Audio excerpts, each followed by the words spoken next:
First person to start us off is Martin. Everyone know Martin? Hey! Over to Martin. Just one day, my whole thing.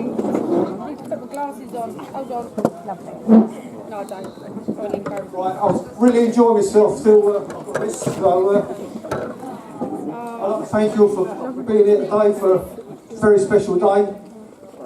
For Lauren and, what's your name again? Lauren and Tony's wedding, a really lovely day. I won't be saying too much about the first time I met Tony, I'm going to leave that to him. I'm sure he got a bit of a story to tell. Yeah, I know. But I will tell you, the first time I found out about Tony and Lauren getting married. Oh. Go, Martin!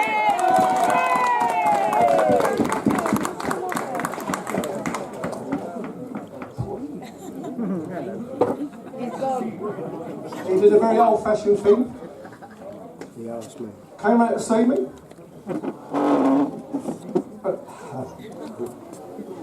And asked me my permission to marry Lauren, which was lovely.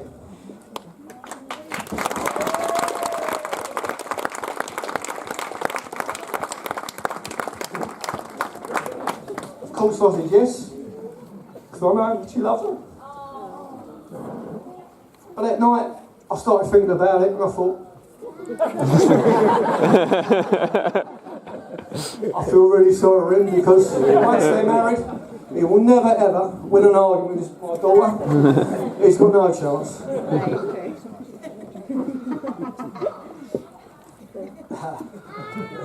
That's the truth. And I've got some really bad news for Tony's Tottenham mates. I've got it on a good authority. The Spurs season ticket and the Id Army are bang out the window. And the only time he's going to watch Tottenham lose every Saturday will be on Match of the Day. But he's a lovely fella and we all love him. So I'd like to wish Tony McNewton into our family.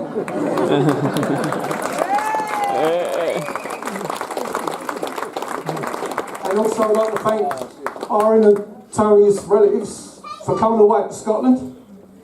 Really nice touch. And I'm sure if they can drink as much as we can, we're going to get them double well. Right. Can we just have a toast? Stand up, if you could. So my daughter Tony, my daughter Lauren and Tony. Thank you, Lauren and Tony. Hey. Right, let me just say something about my beautiful daughter. I'm not going to be embarrassed at today, it's a special day. But she knew, like, from when she was a baby, she always twisted me around a little finger. And that still applies today. And I love her very much. Thank you.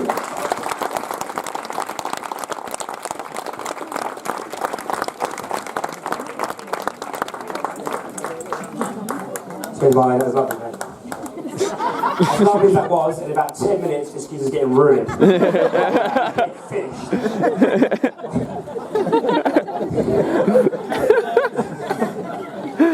The last time I did a speech, actually, was at my man over here. I was best man at his wedding. And I had no notes, I had nothing. I thought I'd go up there, do it off the cuff. I don't need no notes. I'm Tony. Fuck, I don't need no notes. Worst mistake I've made in my fucking life.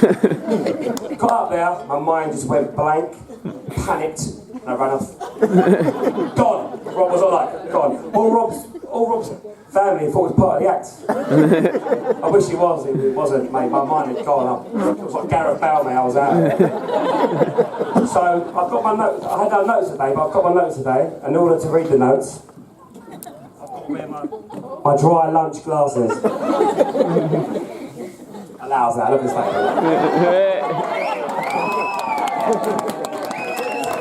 Oh, fucking hell. Got the fucking proclaimers over it.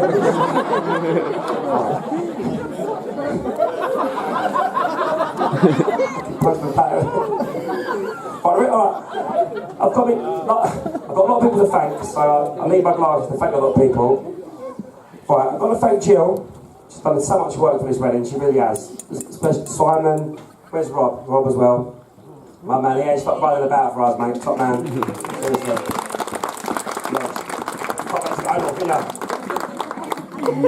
The bridesmaids, Laura's bridesmaids, have been absolutely solid for Nancy, Joanna, a lot of you, absolute, honestly. My ushers, big thank you to Rob, and Luke, where's Luke? My man. Sally Giza. Kirsty, where's Kirsty?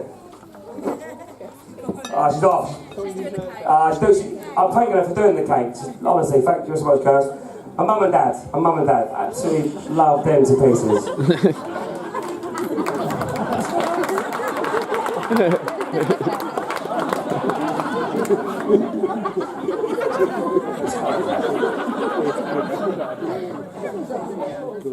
Never a dull moment growing up with mum and dad, especially when Celtic played Rangers. Absolute carnage. I think my mate Paul Nash records you see once my mum chasing my dad with a saucepan. Right? Two things were guaranteed when Celtic played Rangers. My dad would fall asleep on the toilet, right along. And my mum would try and dig out a Patsy Cline selection. My mum is the worst singer in the world. Do not lift up near a mic. We are banging trouble tonight if you get in the mic. Julie, you know that. Crazy! Crazy!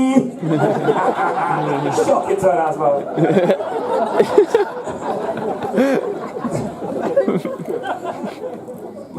The biggest thank you's got to go to this woman here.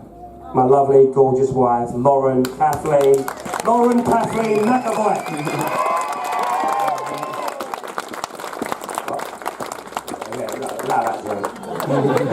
Being honest though, I want to thank her for even turning up today. The things I put this girl through on a daily basis, you would not even believe. She gets home from work and I'm just sitting there dressed as a Viking. With axe in my hand and that. A couple of weeks ago I was dressed as a chicken, the cockerel.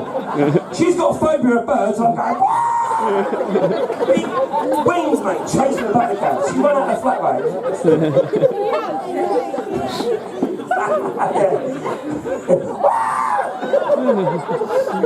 I made Darren Long did a bit of work around my house. He brought me this like Black and Decker drill around there. Mate, this drill, I love it. It was the best thing of my life. I terrorised this girl.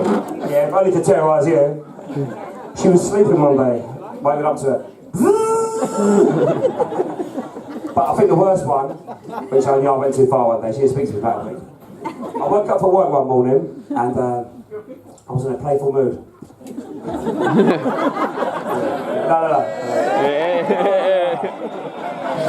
So I went next door into my spare bedroom and got my American football, as you do. So I come into the bedroom, 44, 22. Bear in mind, it's 5 in the morning, it's pitch black. She's woke up and goes, "Earth are you doing?" "I've got Lauren, go long!" I threw her some American football. Smash, man, straight in her face, man. "Go long, Lauren!" I knew she was sweet though. I knew she was angry because the next day I see she did a Facebook status. And I'll get woke up to your boyfriend shouting, "Lauren, go long," and get a American football smashed in the face.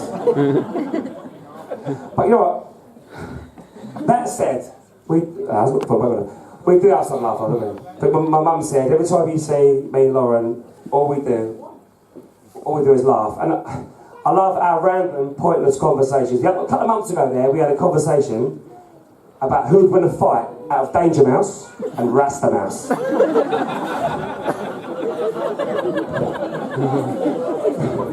But at the time, there was a lot of things going on in the world. There was an EU referendum, there was like big stuff, like there was attacks in Paris. Most normal couples would be having that conversation, not me and Lauren. We're talking about who would win a fight out of 2 cartoon mice. But you know what I loved most was Lauren's theory on who would win this fight. She said, "I think Danger Mouse would beat up Rasta Mouse." That's how you speak. Because Rastabaus has got dreadlocks and they'll get in his eyes when he's fighting. How can I argue with that?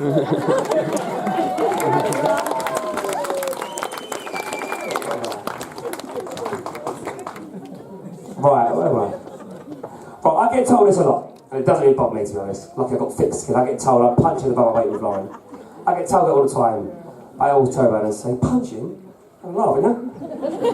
I'm a Mac attack, how am I punching? Turn in.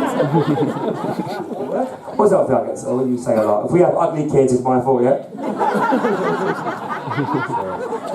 Being honest, seriously, I'm going to hold my hands up here today. I'm not just punching, I am majorly punching.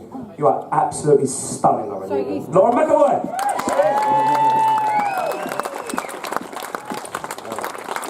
The only thing I reckon would make me more happy than I am now is when I have little baby Mac attacks. And we've already agreed our first son's going to be called Ragnar. Ragnar McAvoy on the attack.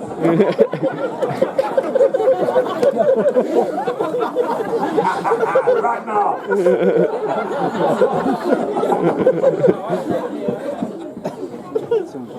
Right, since I met Lauren, I'm not even joking, my life has changed for the better in ways you wouldn't believe.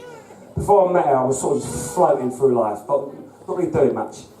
I was living in Peckham in a house share with 7 Latvians and an East German. I actually was. Imagine living with 7 Latvians. Andrew, remember that? Was that proper? You come to my house, we'll make Latvian broth and that, remember? Bad news, bad news.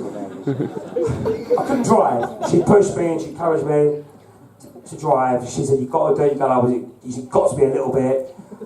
But if she didn't, I'd probably still be sitting in the back of number 3 bus. I mean, like holidays, the furthest place I've been in the world, Zani, I'd say.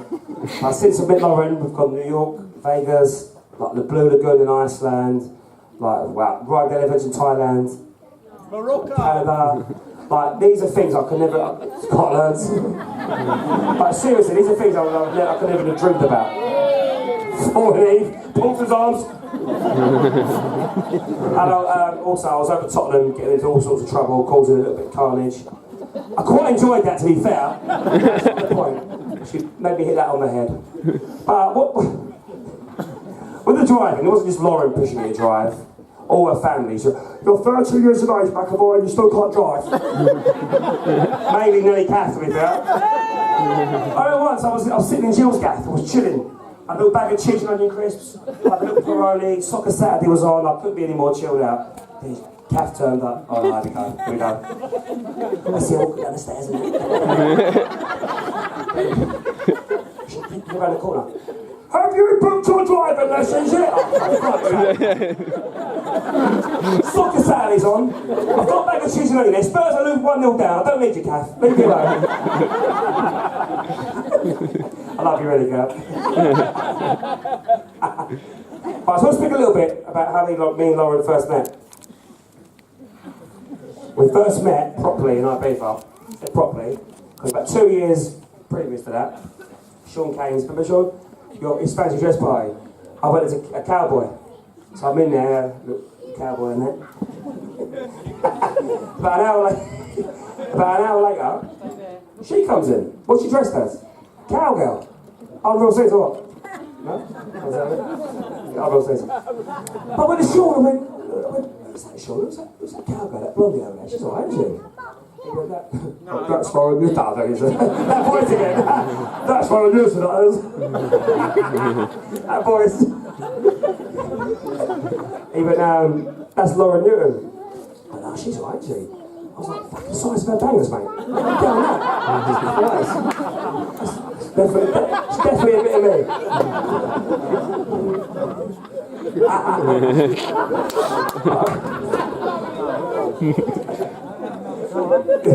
But anyway, so we got a couple of photos done. Got a few photos because I was a cowboy, she's a cowgirl, that was it. But we had each other on social media. It wasn't even Facebook at the time, it was MySpace, old school, wasn't it? I got to know her, and I thought this girl's not only fit, she's got a banging little personality. Then I found out, we were booked in our Ibiza trip, boys and girls, big crowd of us. I found out she was going. And I found out she was single, I'm single, both walked out on Ibiza, Let's see what's happening. Let's see.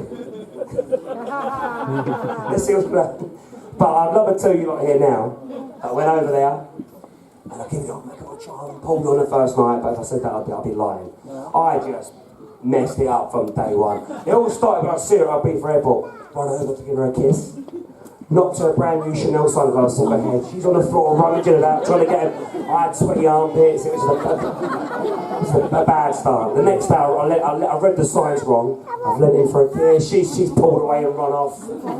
I just won't go. Well, what was that one? Oh, you don't like me. Remember that? So we was all at an after party at someone's finished the club, we went at someone's room for a drink. And the music was all playing. I'm a mess, as I usually am. So I lent in, I've gone, don't like me, do you, Lauren? With that, the music's gone dead. And everyone in the gaff heard it all go. So every now and then, my mates got to me and go, you don't like me, do you, Lauren? There was another incident as well when I thought it was game over. I went to speak to her once and she was looking at me funny. What's she looking at you? She went like, I had a bogey on my fucking face. It was the size of an apple. Never seen nothing like it like. Yeah. But you know what? That holiday was quality because we spent a lot of time together, didn't we? You know? I don't know how, but we did. We had a little mini holiday romance. It was nice, wasn't it? I'll tell you how I knew I was falling for her. On the last night, Spurs were playing Everton. I'm not going to say it, you don't. So we all went out together and we watched it, right? And I was holding her hand watching the game, which for me was unheard of. Like, Spurs are playing, I'm not having it, I'm holding her girl's hand. But we lost 3-1, and I think it was like, but it didn't bother me. And that's because on the show, it didn't bother me because I was so falling for this girl here that the football didn't bother me. A couple of years ago, if the Spurs are losing 3-1 at home to Everton in a bar in Ibiza, I think the bar's getting smashed to pieces. I'll be honest. But as I say, I'm definitely falling for this girl. It's nice, isn't it?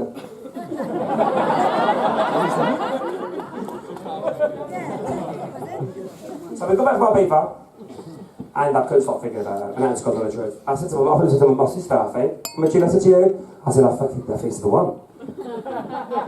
Couldn't stop thinking about it, honestly, it was unbelievable. We finally got together, after a bit of messing about, we got together December 16th, 2007, is that right?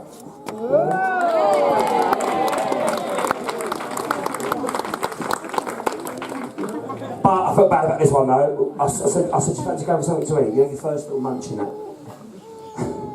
So she went out and bought a new bag, I think she bought some new shoes and a dress. I took her to Cadbury Nando's, man. Bad start to relationship with it. I'm still learning though.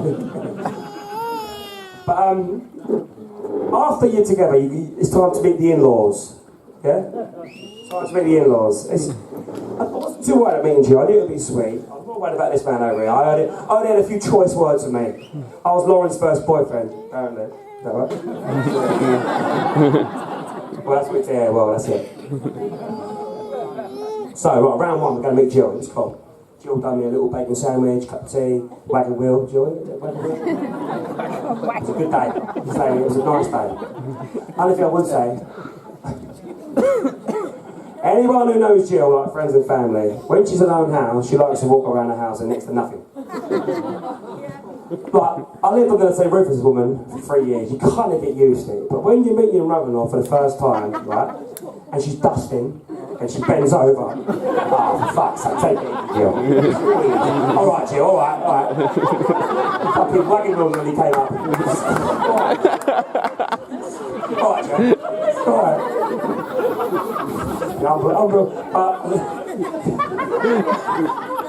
There you go. Unreal, isn't it? Little Crystal Palace shirts and that. Simon knows. But as I say, it was a nice day. I wasn't worried about Jill. Apart from the lack of clothes, it was a good day. So it's off to meet this man. Round 2, Martin. Big Martin. But I was a bit worried, as I say, I was Lauren's first boyfriend. I knew he was going to put on me a bit, as I would do for my daughter. Right, alright, that's right. To be fair, it was alright at first. We was in the pub. We was doing beers, shots, played a bit of pool, a bit of darts and that. I think the bar staff put out pickles and potatoes. It was a good day. But then you had to slip off something, didn't you? She had to go somewhere. I forget where she went. Where did you go? You don't know. Anyway, she went to me, will you be alright with my dad for 10 minutes? Of course I'll be alright, man. They're practically best pals. It's all right. They're cool. Fuck, what a mistake that was. No sooner had Lauren walked out the door. Who's this? Oi, mush. Get over here, mush. Oh, here we go. I'm in trouble here. So I've gone, what's up? See if you ever hurt my daughter, yeah? Mush. I'll hurt you.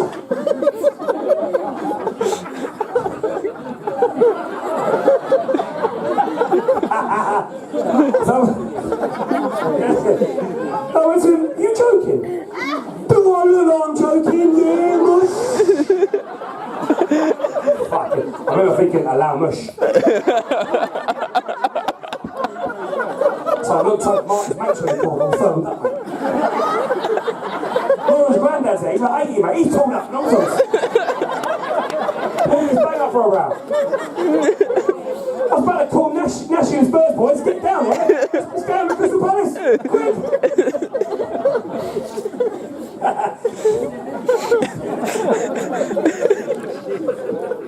But to be fair, right, ever since that day, we've been close to anything, Mark. As I was with you, Jill, take me under your wing. The way you've raised this girl, she's the most polite, respectful girl in the whole world, and so is Rob. Two lovely people. That's credit to the pair of you, honestly.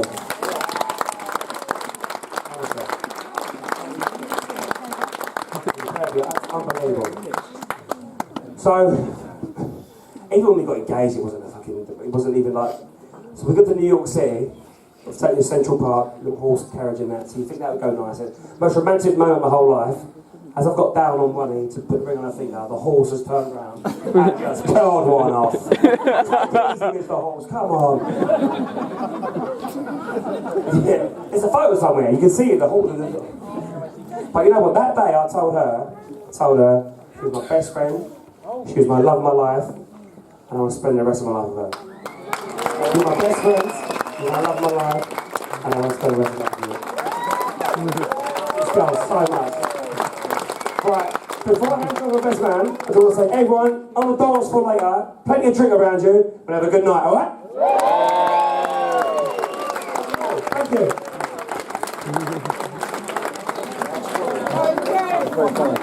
How do I fucking follow that?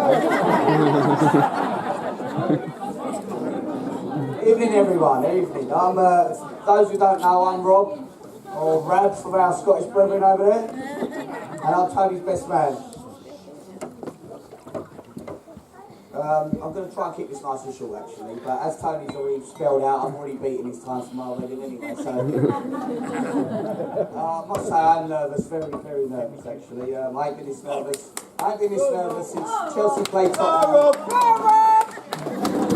I ain't been this nervous since we played you in the cup final 2 years. 2 years ago. And if I could take the piss as much as we did that day, I'll be alright, mate. I must say, firstly, Tone, thanks to you, because it's an absolute privilege to be your best man. Anyone that knows you, I mean, look at this turnout, you've probably got the biggest set of close mates I've known for any person ever, mate. And everyone here absolutely adores you, mate, so it's a real privilege, I must say.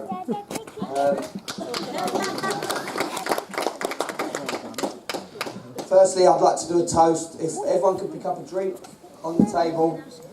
There's shots, what? Shots, drinks, this one. Two toasts, we've got two toasts here. One to the new Mr. and Mrs. McAvoy. I'd like to have a toast for absent friends and family, please. Shot. Yeah. So on to today. Firstly, I'd like to thank you both. On behalf of everyone, to say what an absolute stunning venue, absolute stunning food, everything about it, and all your hard work and graft has actually paid off, as you can see. It's absolutely stunning. So thank you. I think the memories that everyone's going to keep till the day we know, forever. I did hear there was a little moan about no iron brew. I thought that was a little bit ungrateful, to be honest. No iron brew, that's a liberty. Some thank yous as well, please. Firstly, the girls. Nancy, Sam, Ella, Joanna, Lee, Charlotte, Caitlin, Rosie and Heidi. Well done, girls. I'd like to now thank the Magaluf crew. Who's the Magaluf crew now? Can someone make sure there's no water in them fire extinguishers, please? Next, I want to thank the ushers. So we've got Luke, Andy, Spags, Pex, Nick, Brains, Rob, Man Like Bernie, JJ, last but very not least, Johnny McAvoy. To be honest, I'm not sure what any of them have done all day, but I've got to fucking thank them. We've got to justify them suits somehow, boys. Of course, the bridesmaids are only upstaged by the absolute stunning Lowell. Can we have a round of applause for Lowell, please? Martin and Jill, you should be very, very proud. Right, so to begin our friendship, me and Tony Boy. Got to take you back 25 years. That's when we first met. We first bonded over our love of misbehaving in class. And we quickly became thick as thieves. Well, in Tony's case, a crisp thief. I couldn't do this speech without mentioning your crisp addiction, Tone. Anyone that's not aware of his crisp addiction, put it this way. When him and Lowell came over in February for food tasting, he thought he was over to try the prawn spirals. On paper, our friendship should never have worked. I was Chelsea, he was Tottenham. I was tall, he was short. I was a blue nose, he was Celtic. I was quite a serious kid, he was the class joker. I was handsome and he had a face only Irony could love. I'm joking. No, seriously. At school, let me be known, he was a bit of a stud muffin. He had a lot of girls after him, I'm telling you. I'm sure if Lowell was out and happy at the time, she would have liked him as well.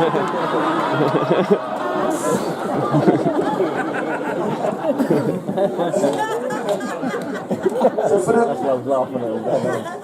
the next 4 years, me and Tony literally became inseparable, spending 7 days a week together. Football, we lived for football morning and the night, and I can just have a little mention, please. Big Tony and Irene became like second parents to me. I absolutely love these people so much.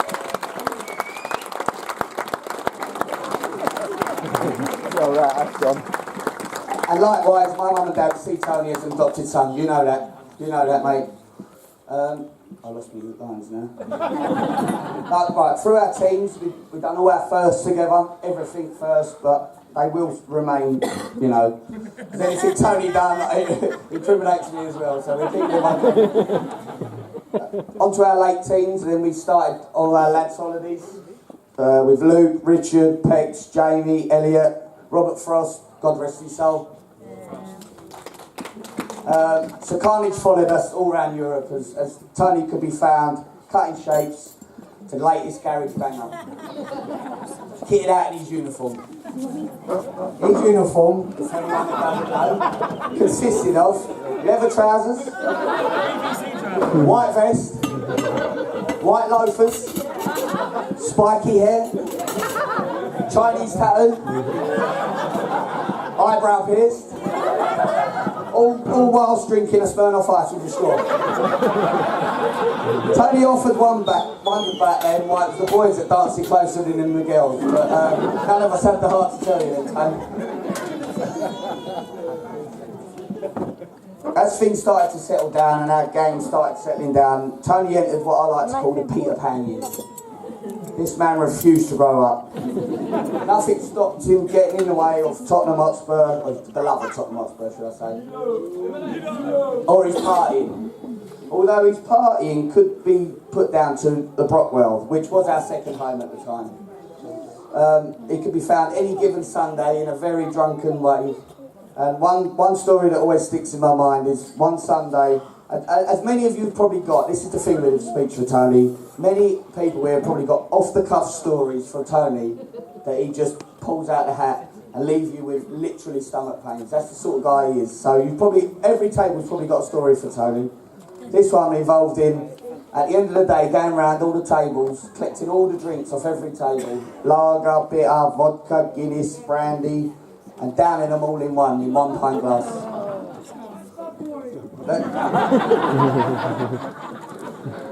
Fast forward to 2008, and I get a phone call of Tone.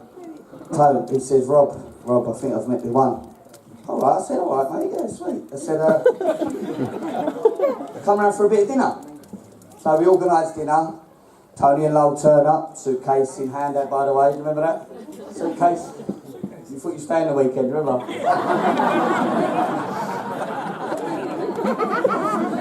Only had a one-bedroom flat at the time. Anyway, myself and my wife Lisa, we then spent. This is where I get a bit silly, I think.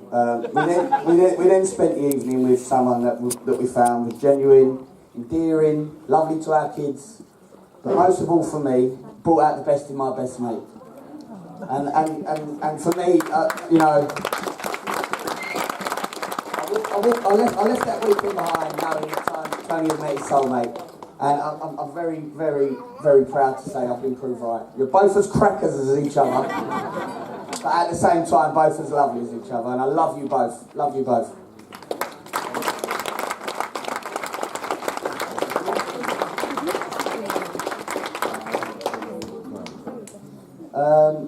Yeah.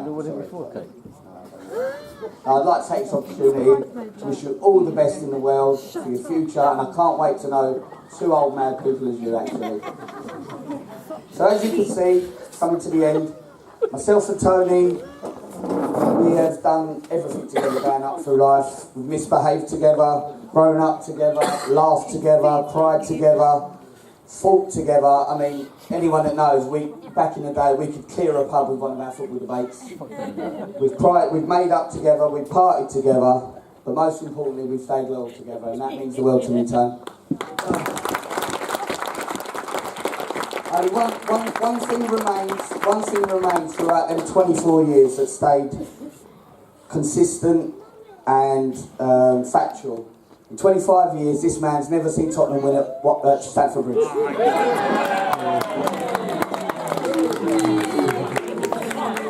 I'm going to leave it there now. That's me done. So, can I just say, can we show Marbella how South London and Glasgow have a party?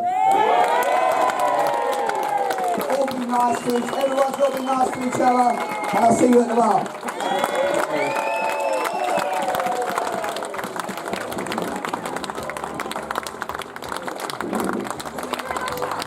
Yeah, it's going to do a